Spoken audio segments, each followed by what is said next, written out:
Hello, welcome. In this video we explain why France never annexed Saarland. The Celts and Germanic Franks were the earliest known inhabitants of the area, which subsequently became part of the Carolingian Empire and the Eastern Frankish Empire. By the Middle Ages, Saar consisted of several small territories, the largest of which was centered on the city of Saarbrücken. From 1381 to 1793 Saarbrücken was ruled by the Counts of Nassau-Saarbrücken. The territory around Saarbrücken, though inhabited by German-speaking people, was much influenced by France in the 150 years following the Peace of Westphalia, 1648. Saar became a French province in 1684 under the Truce of Regensburg, but in 1697 France was forced to surrender all of Saar except the town of Saarlouis under the Treaty of Ryswyk. From 1792 to 1815 France again occupied Saar, together with the entire west bank of the Rhine. With the final defeat of Napoleon I in 1815, France was forced to cede most of Saar to Prussia, which made the area part of its Prussian Rhine province.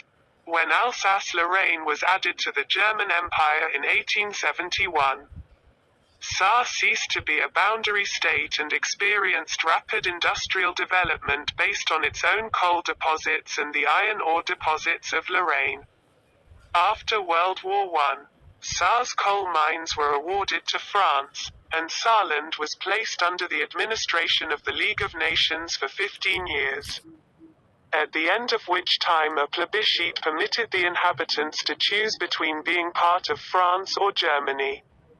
In the plebiscite, held on January 13, 1935, more than 90% of the inhabitants of Saar voted for its return to Germany. In 1945, following World War II, French military forces occupied Saarland. And 2 years later the first Saar state parliament adopted a constitution that called for an autonomous Saar in an economic union with France.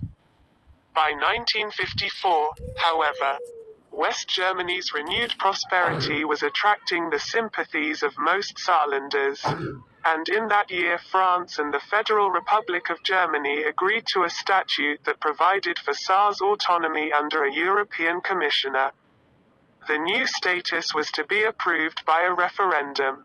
However, 68% of Saar's voters rejected the statute and, by implication, the separation of Saar from Germany. The French subsequently agreed, 1956, to the return of Saar to West Germany. And on January 1, 1957, Saarland finally achieved its present status as a federal state of Germany.